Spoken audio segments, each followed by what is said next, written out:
यहाँ पर आपके अकाउंट को इजी बनाने के लिए और आपको एक कंक्रीट सोल्यूशन देने के लिए मैं वीडियो सीरीज स्टार्ट कर रहा हूँ, जिसमें ए से लेकर जेड तक जितने भी टॉपिक 12th क्लास सिलेबस के अंदर आते हैं अकाउंटेंसी सब्जेक्ट के लिए, उन सबको कवर किया जाएगा। हर टॉपिक के ऊपर, हर इलस्ट्रेशंस क्वेश्चंस के ऊपर यहाँ पर वीडियो बनाई जाएगी और वो भी एक सीक्वेंस में वीडियोस बनाई जाएंगी।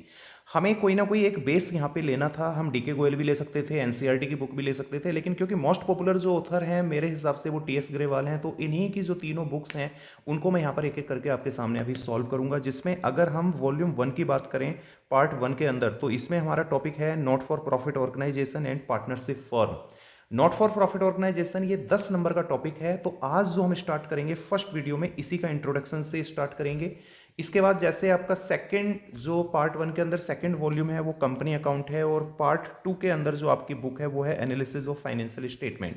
तो यहाँ पर हमें तीनों बुक को 1 बाय 1 सॉर्ट आउट करना है। तो आप अगर हो सके तो इस वीडियो को देखने के बाद अगर आपको लगता है कि आपका पर्पस सॉल्व हो रहा है तो आप इस चैनल को सब्सक्राइब कर लें, ताकि टाइमली जैसे जैसे स्कूल्स लेवल पर आपका सिलेबस आगे बढ़ेगा उसी हिसाब से आप यहाँ पर अपनी प्रिपरेशंस इन वीडियोस के थ्रू कर सकते हैं। जैसा कि मैंने बताया कि नॉट फॉर प्रॉफिट ऑर्गेनाइजेशन जो टॉपिक है आपका ये 10 मार्क्स का है। इसकी अगर इंडेक्स हम अंदर देखते हैं तो यहाँ पे हमें क्लियर कट ये लिखा हुआ मिलेगा कि यूनिट 1 है आपकी ये financial statement of not for profit organisation, जिसमें सीबीएसई बोर्ड कहता है कि 25 लेक्चर आपको रिक्वायर्ड होंगे और 10 मार्क्स का पेपर आपका इसी टॉपिक से आपका बोर्ड एग्जामिनेशन में आएगा। इसके टॉपिक को 1 बाय 1 स्टार्ट करने से पहले मैं आपको बता दूं कि अगर चैप्टर 1 के अंदर यूनिट 1 जो कि आपका financial statement not for profit organisation है, अगर इसके 10 नंबर आपको लेने हैं तो ये कुछ यहाँ पे बुलेटिन्स हैं, ये जितने भी पॉइंट्स हैं इन सबको आपको यहाँ पे डिटेल स्टडी करना होगा एक एक करके। काफ़ी सारे इलस्ट्रेशंस भी आएंगे, क्वेश्चंस भी होंगे जिन पे आप और हम प्रैक्टिस करेंगे, ताकि आप जो है पूरे 10 नंबर यहाँ पर अपने कंफर्म कर लें। मेरी रिक्वेस्ट है बच्चों आपसे कि आप जो भी स्टडी करें वाइंड अप के पॉइंट ऑफ व्यू से करें। वाइंड अप का मतलब है कि एक बार स्टडी करने के बाद बार बार आपको उस टॉपिक को बहुत ज़्यादा डिटेल में ना देखना पड़े फ्रीक्वेंटली।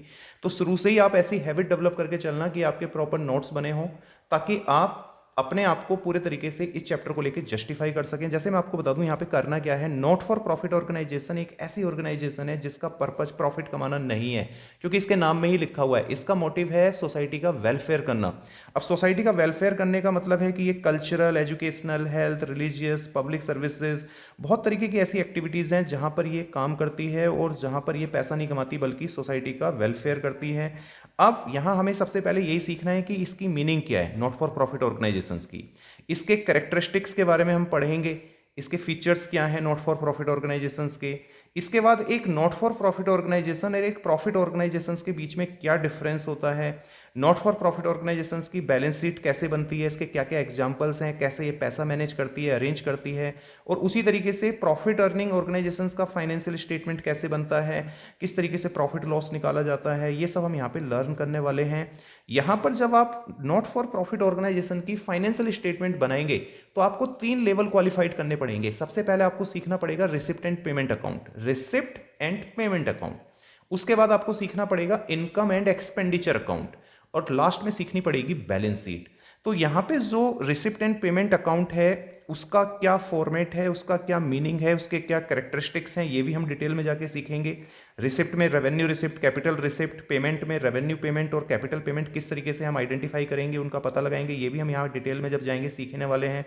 इसके अलावा एक रिसिप्ट एंड पेमेंट अकाउंट और कैश बुक में क्या डिफरेंस है ये भी हम यहाँ पे लर्न करेंगे। कैश बुक आपने 11th में पढ़ा था और रिसिप्ट एंड पेमेंट अकाउंट मैं अभी आपको अगली वीडियो में यहाँ डिटेल में समझाने वाला हूँ।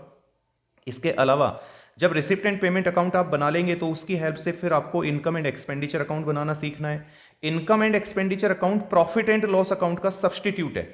प्रॉफिट एंड लॉस अकाउंट में क्या होता था कि आप नेट प्रॉफिट नेट लॉस निकालते थे, लेकिन यहाँ पे आप प्रॉफिट एंड लॉस नहीं बोल सकते, क्योंकि इसका मोटिव जो ऑर्गेनाइजेशन जिसका फाइनेंशियल स्टेटमेंट बना रहे हैं प्रॉफिट कमाना तो है ही नहीं, तो इसलिए इसमें प्रॉफिट लॉस तो निकलेगा नहीं। इसमें प्रॉफिट को बोलेंगे सरप्लस और लॉस को बोलेंगे डेफिसिट। तो ये किस तरीके से कैलकुलेट होता है ये यहाँ पे आपको सिखाया जाएगा। इसके बाद यहाँ पे रिसिप्ट एंड पेमेंट अकाउंट और इनकम एक्सपेंडिचर अकाउंट के नेचर या इनके जो डिफरेंसेस हैं उनके बारे में डिटेल में हम डिस्कस करेंगे। फिर जो बैलेंस शीट यहाँ पे बनाई जाएगी नॉट फॉर प्रॉफिट ऑर्गेनाइजेशंस के लिए, उसका किस तरीके का फॉर्मेट होगा और किस तरीके से हम इसको बोल सकते हैं कि ये जो नॉट फॉर प्रॉफिट ऑर्गेनाइजेशन है ये फंड बेस्ड अकाउंटिंग है। ये सारी चीजें हम यहाँ पे सीखेंगे और एट द एंड फाइनल बड़े बड़े क्वेश्चंस पे हम प्रैक्टिस करेंगे, जहां पर हम इनकम एंड एक्सपेंडिचर अकाउंट बनाएंगे प्रॉपर तरीके से, उसके बाद बैलेंस शीट बनाएंगे। और ये सब किसकी हेल्प से बनाएंगे? रिसिप्ट एंड पेमेंट और एडिशनल इन्फॉर्मेशन की हेल्प से। जैसे 11th क्लास में आपको ट्रायल बैलेंस मिलता था, यहाँ पे ट्रायल बैलेंस नहीं, यहाँ पे आपको मिलेगा रिसिप्ट एंड पेमेंट, जिससे आप इन्फॉर्मेशन कलेक्ट करके इनकम एंड एक्सपेंडिचर और बैलेंस शीट को पूरा करेंगे। और साथ में जैसे वहाँ ट्रायल बैलेंस के नीचे एडजस्टमेंट मिलती थी ना आपको 11th क्लास में, उसी तरीके से यहाँ रिसिप्ट एंड पेमेंट के नीचे भी एडजस्टमेंट आपको लिखी हुई मिलेंगी। जैसे मैं आपको एक एग्जांपल के तौर पे क्वेश्चंस दिखा देता हूँ यहाँ पर।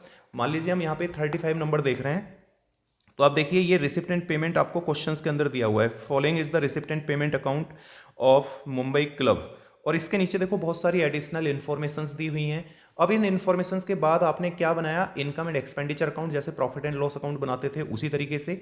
और यहाँ पर फिर आप एक बैलेंस शीट बनाएंगे, और एक बैलेंस शीट को सपोर्ट करने के लिए यहाँ पर एक प्रीवियस ईयर की बैलेंस शीट भी बनती है। तो ये तो मैंने केवल जस्ट आपको एक आइडिया दिया है।